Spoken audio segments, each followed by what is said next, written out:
you're not getting enough repeat customers, and then people just start retargeting and doing tons of things, and sometimes that's just not working. So why is that happening, or why are you not even getting the repeat customers?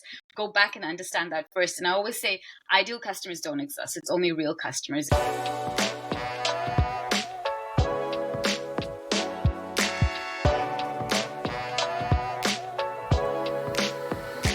Hello, and welcome to another episode of What's Working in E-commerce. I'm your host, Eagan Heath. I'm a partner at Asymmetric Marketing, and you can check us out at asymmetric.pro. Today, I'm speaking with a seasoned business growth mentor. We have Monica Sharma-Patnekar. Monica, thank you for joining. Hi, Eagan. So great to be on. Thank you for having me. Yes, thank you. Did I get the intro right? Is that kind of how you introduce yourself? All right, sounds good. So you're at monica.com and you've done fractional CMO work, and it sounds like much more. Maybe tell people a bit about what you do and who you work with. Yeah, I've been working for over 20 years in this space, literally from my master's in business to working in the corporate world, from brand management, global marketing roles, and strategy consulting with Fortune 500 businesses, to then actually going out on my own and starting my own online store whilst I continue to freelance. But really realizing my passion was helping growing businesses, something I'd always done. So I decided to really niche down and work with on the smaller to medium-sized businesses, so where I can really see the impact what I do. I was even hired by Google to work with their premium partners. A lot of them were tech and SaaS and digital agencies, consulting them on the same kind of aspects in growth and marketing.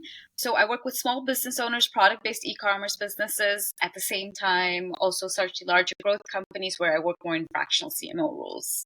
Very cool. And when someone comes to you, let's say they're one of those e-commerce brands, what's going on in their business? What are some of the struggles they're having? So often they're a bit kind of established businesses. They're making some consistent revenue already, but they're so ready to break through that next stage of growth, but feel stuck in that grind, or they're just ready to hit accelerate, not so sure how to do that anymore. But it's really about freeing up their time whilst growing, because they're stuck in that vicious cycle that they just can't get out. You're dealing with all the operations, you're sourcing your products, you're doing your marketing, maybe starting to manage your team, but not able to get out of that. So it is, how can I free up my time, delegate tasks, but continue to build those strong customer relationships as I grow my business? And they're very impact driven. So it's about making impact in your customer's life, but also making sure that their business really has an impact in their own personal lives as well. Yeah, that sounds great. And what can you tell us some of the steps you take or some of the things you then work through of, okay, that's where they're at. They have this place they want to get to. Sounds like having some of those challenges. What are some of the things you work with them on, and like, how do you get them to that next level? Yeah, so when we start working together, the first thing, obviously, I'll get a good insight into some of their key numbers. It's a great place to start, but I always say your numbers just show you a picture of what's happening, not why. So it's absolutely a non-negotiable step with me that we do deep customer interviews. And there's this technique I actually teach my customers, which can really help them dive deeper into the emotional state of their customers. So we really do deep customer interviews, and that's the starting point. That is the absolute starting point to first figure out what's really going on and why that is happening, combined with the numbers. And from there, we then work together to come to what's your actual positioning? Does anything need to be refined over there in terms of value proposition and therefore your product portfolio? From there, we then create the growth game plan. What action should you really be focusing on? Now, often it's really simplifying things as much as possible, but the decisions we're taking is really from that combination of your numbers and deep customer insights to then make the decisions of how you want to grow further. Yeah, I love that stuff, particularly for the copywriting side of me, of really digging in. Who is this customer persona, talking to customers? And I know that's a big part of what you do. Tell us that process of, let's say you get some customers. I don't know if you're doing calls, maybe tell us the format. And then what are some of the questions you ask them, or how do you get to know their customers? So, I actually teach, so they do the work. So we co-create everything, but I really make them do the work because I believe that they need to take ownership in their business once we're done working together, and they need to believe. Plus, I want them, equip them with the skills that they can continue to implement these things or go back to fundamentals in their business when things get tough. We know markets keep changing, algorithms change, tech change, everything changes around us. So a lot of people will then just scramble what to do. So I want to make sure that they also have the skills. So I actually teach them what questions to ask. We help when we create those together, and then they will go interview the customers. The type of questions we ask is actually, I use what I call my desires over demographics framework. So it's the 4 Ds: And that is really your demographics. Who's that person? Maybe not always the most important in terms of factual information. It's great to have that picture from a targeting perspective. Then I look at desires. Who is this? What do they want in their life? What's going on? What makes them happy? What are the struggles or problems going on, both in general, but also a little more related to your category? Then what I call is do. What are they actually doing? How are they behaving within your category? That's where it's how do they even find you or competitors? What are the triggers and barriers to buy? How does that whole shopping experience even make them feel? And then delight, what really makes them happy in that entire shopping experience, from buying from you to receiving your package to using your product, and what makes them come back and or what stops them from coming back. So those kind of 4 Ds, that's within those Ds we frame the questions. Then they will go into interviews, and always make sure that we do a mix of the repeat customers, the loyal ones, people who have the one-time buyers, and maybe active followers on their email list, but they're not been buying from them. So to make sure what's stopping people as well. So we really do a mix. And some people also work with wholesale and things, and then we sometimes include retail partners in interviews as well. But that depends on your specific business. So that's how we actually start. Yeah, really getting to know those customers in depth and kind of Yes. some of the different customers at different points. That really makes sense. Yeah. And like you said, if we want to look at the numbers, we want to know the numbers, but we want to know the why behind that. So we've got the quantitative piece. We need some qualitative data, it sounds, and then we can really get a bigger picture of what's going on with the business. Is that right? Yeah, absolutely. Because you're not getting enough repeat customers, and then people just start retargeting and doing tons of things, and sometimes that's just not working. So why is that happening, or why are you not even getting the repeat customers? Go back and understand that first. And I always say ideal customers don't exist. It's only real customers, and ideal is something we create in our imagination. That's literally the meaning of it in a dictionary as well. But who are your real customers? Who are the ones who are actually buying from you or following you and engaging with you? Who are those people? Let's figure that out first. And you can either figure out how to reach more of those people, or if we need to make a shift to another audience, then at least for that as well. Yeah, we have brand owners and marketers and things listing. I could see that they might even ask about the mechanics of, are you sending an email out to these customers? Are you hopping on a Zoom meeting? Are you somehow incentivizing them to talk with you? How does that usually go? Yeah, obviously we're first sending an email out to just request them, but at the end I say it has to be a call. So this is not just a survey. You can supplement with a survey, but a survey again doesn't allow us to go deeper into the why. So you can always start with a survey and then get from there, invite people on, but you have to do those calls or Zoom sessions. I always say Zoom just because you can record. That's just a little easier from that perspective, but really a face-to-face as much as possible. Send them an email, request them to do calls, incentivize.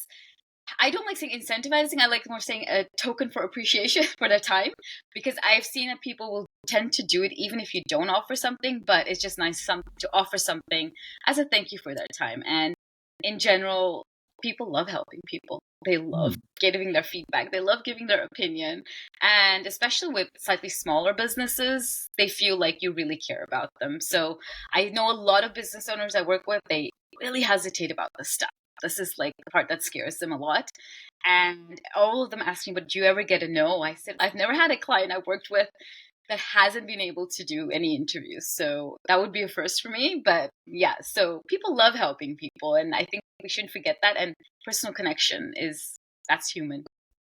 Yeah, thank you for saying that, Monica. I think that's great. I think there's this element too of people love sharing their views too. Of, I'm not getting asked for my opinion that often. Oh, I can hop on the horn, I can hop on a Zoom and tell people what I think. Like finally somebody's listening. So Well, I've actually, a lot of my clients have customers coming back to them and saying they become their most loyal customers, saying, well, you actually cared. You bothered to ask me what I thought. So I get that feedback a lot. Yeah, I know there's a famous Paul Graham essay from Y Combinator, and he says, do things that don't scale, particularly in the beginning. And so, particularly in the beginning, but I think sometimes we forget as we grow to sometimes just keep doing some of those things as well. Wow. Can you tell a story? You don't have to name brand names or anything, but maybe paint the picture for somebody of where was a brand at when you spoke with them, and then maybe they did this process, and what did they learn through that? Was there something a customer said? I wonder if you could just tell a story from some of what you do or some of the brands you've worked with. Well, I can have a couple, but let me start with one I think which explains it really well as well. So Mama and Rue, that is a ethical baby carriers brand. She was a single founder, multi-six-figure business when she came to me, and she was doing all the right things. She had an email list of probably 10,000 people. She was spending tons on Facebook ads. She was getting traffic to her website. She was getting, retargeting people, emailing them. She did all the right things she possibly could do. But she had a really low repeat customer rate. So she has a multi six-figure business. She'd crossed the six figures, and still she was getting all her sales basically from new audiences. I think repeat customer rate was around 10% when we started. And so she was really struggling, and she's like, why am I not able to engage with people like others are? Why are they not responding to me for the stage of business I am at? So she really thought she'd have a deep customer relationship at this stage. So that's when we started. So we were really clear her repeat customer rate was just super low, and that was one of the biggest issues. And you also saw from traffic the repeat. So she was getting a lot of new traffic, but the repeat retargeting wasn't also working that well. So that's what the issues were. So we went back. We started with all the customer interviews, defined the questions. She started doing all the interviewing. Now, this is where it got really interesting. So after a point, we were like, okay, so all of the people she was speaking to were primarily experienced moms. So people who have had their second, third, fourth child, whatever, their last child, you could say. They were not planning on having more children. But yeah, they were not going to come back and buy. You can retarget how much you want. They are not going to come back and buy more because they were done after this, right? So this is now when we had a choice to make. We're like, okay, let's put on that CEO hat and say, what decision do you want to make? Do we want to target these experienced moms? We need to relook at your value proposition, your positioning value proposition. What other products you can offer these people then instead of just ethical baby cares? What else do these moms need? Second option is let's figure out what is happening with the first time moms. What's going on over there, right? Where are they? Why are they not buying? So we decided to first dig further because how do you even make a decision like this? So she went back, did some more interviews, actually calling out in her audience. She has a Facebook group as well, and that huge email list of, okay, I want to speak with first-time moms. And guess what? They were there. They were just lurking, though. They were not buying. So they were there in her audience, and she actually had some really insightful conversations. And what we learned was first-time moms found this super hard to make a decision of what carrier to buy. You've got the wraps, you got the buckles, there are like tons of different versions. They're like, how do I even make this decision? So they were there, but they were lurking. So experienced moms found this decision easy to make. And so this is where we were now at. And her content was speaking to experienced moms. It was just here, these other products and selling it versus really guiding somebody through that journey of making that choice, how to make the right choice. Because then she realized she had the experienced moms and you have the first time moms. You had moms with kind of different abilities, maybe somebody who's pregnant and has a child at home and they have different needs. That's the kind of eye-opening exercise we got here. And this is where I keep saying your numbers don't tell you everything. You have to go beyond those numbers. And from here, we looked back and refined slightly of her positioning, her value proposition, her product portfolio, pretty much like what do we need to refine there? No major changes needed. But then from there, we also just made an actual game plan which was really a 3-step simple process, looking at her content strategy, looking at her email strategy, and I can't actually remember what the last one was. So we looked at her content, her email, and we helped her also the idea of really setting up this quiz to really make sure who are the people coming in on her website and signing up and things like that. So that's where we took it from. And then the most interesting, and the experience on her website, on her product pages were key, right? To be able to make sure that somebody is able to make a decision if this was the right carrier for them or not. So we basically pinpointed where her loyal audiences were within actually the audience she already had. And then basically over a 3-year period, she grew from, I think, just over $100,000 to now about on a run rate of $50,000 per month over a 3-year period. Starting within the first 30 days, she saw a drop in, there was one product on our website which was getting the highest returns because those were the most complicated carriers, but therefore the most recommended by experienced moms in Facebook groups. So people were coming in and buying it, realizing it was wrong for them and returning it. So we immediately introduced like a product kind of difficulty rating. So within the first few weeks, she even saw a drop in those returns and people writing in for advice so she could guide them to the right products. Within 30 days, she saw her email open rates double and her click-through rates double. And then within that 1 to 2 year period, she'd already grown to over 400,000. And then by the end of 3 years, she's like getting 40% of her revenue from email, as well as scoring on that run rate of $50,000 per month. So that's, and even more important, sorry, I'm going to forget that. So her dream was to get her husband to join her, coming home to work with her. That happened. She just had her second child. I was so happy for her. And she also said because she managed to remain strong in the difficult economic times we were in these last few years, she managed to get a mortgage on as a single female founder to buy their first home. This is where I say that growth is beyond it. There's customer. She really grew in terms of her customer connections and the confidence in that. She grew her business, but she also grew as a person and as a business owner to be able to really take that leadership and know how to go back and look for the answers next time she gets stuck as well. That's great. Thank you for talking through a specific story. I always think a specific story is just, we can really make it concrete, all the things you're saying. So that's a great one. There's quite a few things to pull out there. One is just, you're coming in as, fractional CMO. And one is, what are the numbers we're looking at? And just you knew to say, what is the repeat purchase rate, right? I don't know if she was looking at that one before, but we talk a lot on this show about lifetime customer value, of that average order value on the first purchase. That's the thing, but really you've already paid to acquire that customer in whatever marketing channel they came in. And we want to make the most of that. We want to sell them our other products. And so that's a really important one to look at. So I'm glad you highlight that metric. And then from there, okay, why is the number as low as it is? What's going on? Then we go to qualitative, then we go to the interviews, learn about our customers that way, and then basically fold that back into our marketing and business. Do I have that process right? Yes, pretty much. Yep. I always start with like just quick highlight of the 7 key numbers, I say, that take you through the customer journey from traffic to opt-in, sales conversion, repeat customer rate, average order value, and your profit. That gives me that one snapshot. Okay, so this is where the issue is. Now let's dive in there. And then when we make the actual growth game plan, then we dive deeper into the numbers as well to see if certain actions have been working for you. So we want to obviously keep doing the things that have been working and then supplement that and refine that with everything we've learned. Yeah, that's great. Part of what we're trying to do on the show is make explicit the things that are implicit know-how for our experts like you. It sounds like you've got those KPIs you look at initially. Do you then have benchmarks for those where immediately, this one's low, click-through rate's low, conversion rate's low?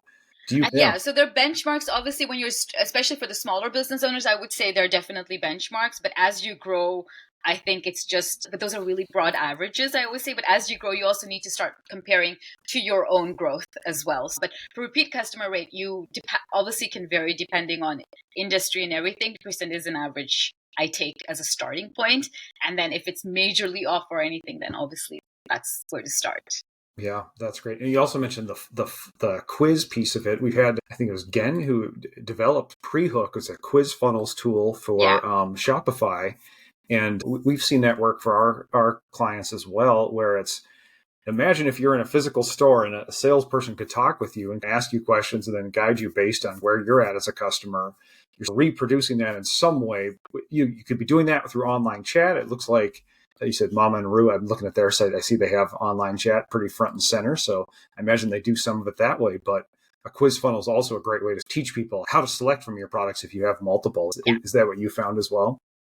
Exactly. It helps them really guide you directly into what to make, what choice to make. But at the same time, you're getting so much information on your customer and who's this person also joining my email list, so that you can also kind of retarget through email much easier with the right products as well and give them the right advice as they go along. So it's both from a customer experience as well as for you as an owner or marketeer.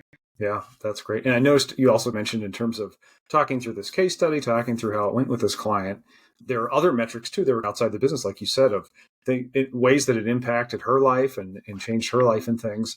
I wonder if you could talk a bit about that, of when we're working with entrepreneurs and the brand owners, there's this personal element to it too. I know that's important in your business. Maybe you could talk about that.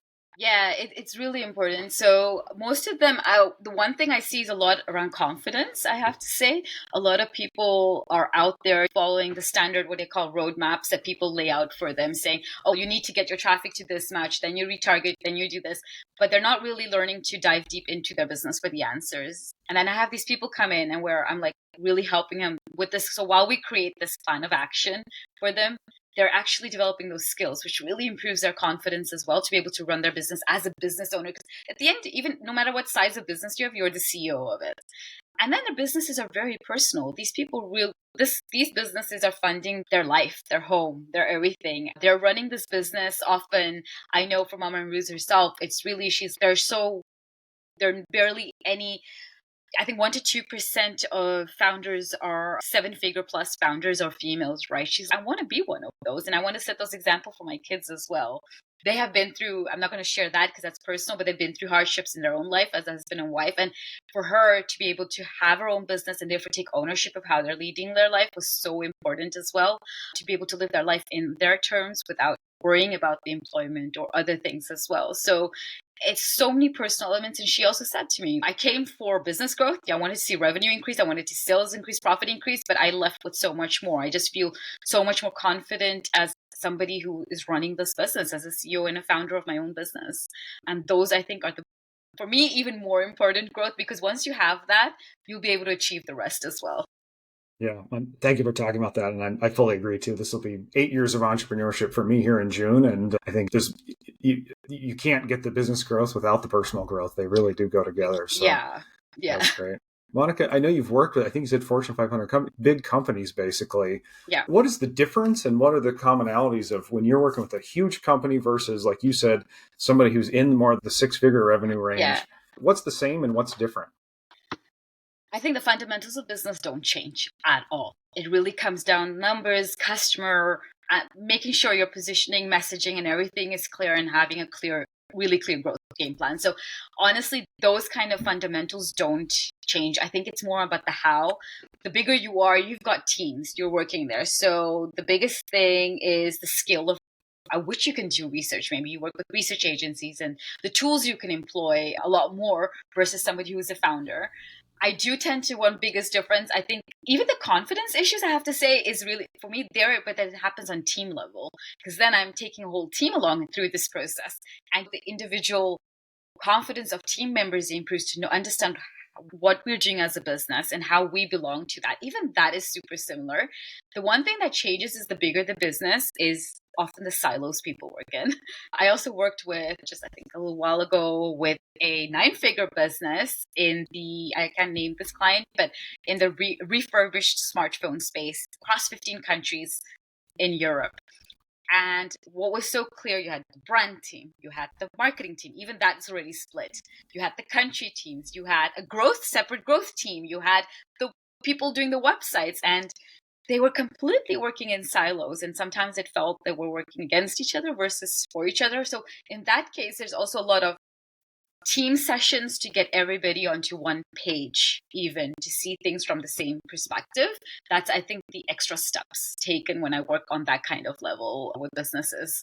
Obviously, again, businesses are all shaped, they structure themselves differently, but this is one of the things I see how the bigger they get, the more sometimes they're still working in sales, even today, which I'm pretty surprised of. Yeah, I must have Paul Graham essays on the mind today, but another one I think mentions as you add people, you're adding time and capabilities, but you're also adding coordination cost. And that's part of why, a startup of 5 to 10 to 20 people is often the sweet spot of you can have Yeah. daily huddles, you can coordinate versus you're talking about you get those big departments and suddenly we're at cross purposes. Another book of, is it the 5 Dysfunctions of a Team? Do you know that one? It's same idea of Yeah. the head of sales and the head of marketing have different incentives, and so they can butt heads basically once you reach that point. So that makes sense. All right. This is lots of great stuff here, Monica. Anything else I should ask you about or that you want to make sure to talk about? God, I could go on about this topic because I love talking about it. But no, I guess the most important thing for me as well is really looking at your business and the things you're doing from different angles. And I always say, because I have a very multicultural upbringing, I have worked across from corporates to growth companies to these small business owners. And what I love doing is getting that deep understanding of people, cultures, and behaviors, and then therefore looking at things from different angles and taking those insights into your business and using that to determine your best way to grow, whether it's as an individual or a company with a team, and then taking the people along in the process so that they really feel strongly and equip themselves with those skills. And understanding that it's okay and feel confident enough to stand for something.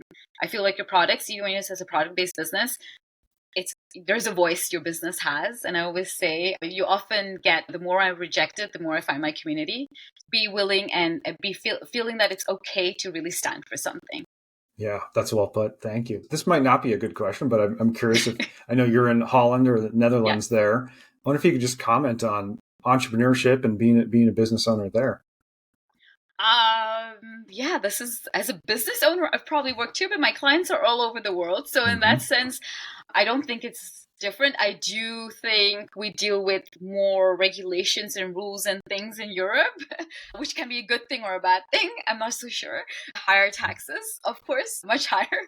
But I do feel still in some ways here what we deal with, the biggest thing in Europe is like, if I work with people in the States, no matter where you're in the States, there will be differences, right, across states, but the language is all the same. Here in Europe, the biggest thing that differs is that every country is a different language. So there's a lot of more differences amongst people. If I take Europe as a whole, than you would necessarily find in the US. Because I've had people ask me, oh, I want to target Europe. Can I just come? And I'm like, you can give it a go, put it all in English, and you'll probably you'll find people from, if you really want to target Europe, you need to go into the local languages if you want to really get a stronghold into the local countries. So I think that would, for me, be the biggest difference in terms of being ahead, in terms of development and things. I have to be honest, I still see the US being quite ahead in certain areas. I think it's catching on, but it's still a little more conservative over here. Yeah, pretty interesting. We've had some guests come on and talk about that internationalization/localization piece of even if you're doing the UK versus US, like the English is different, right? Of this, not just the spelling, but the phrasing and everything. And so you probably need to translate for all those pieces. That's great. Yeah. All right, Monica, this has been so fun. I appreciate you sharing some of your expertise here. Where can people find you, and who's a good person to reach out to you? So you can find me at my website, businesswithmonica.com. I'm on Instagram and on LinkedIn, the two where I'm the most active. You can even sign up. I have a private podcast, which is my voice notes to use, very informal. You know, my longest episode is like 16 minutes, voice note style, bite-sized episodes, just to make this e-commerce growth refreshingly simple. Unfortunately, not easy, but at least simpler. So you can join me there. And really, if you're an established product-based e-commerce business owner, you're looking to really break through that revenue plateau and start accelerating a little bit of growth, but in a way that you can really simplify things, really rooted in customer connection. But you want to also be able to free up time, whether it's for your personal life or just marketing and creation, and be able to delegate tasks. And you're having an impact with what you do, with the products you sell, want to really find that voice as well, then yes, I can help you with a tailored growth game plan. All right, Monica from businesswithmonica.com. Thank you so much for coming on and sharing what's working in e-commerce. Thank you for having me.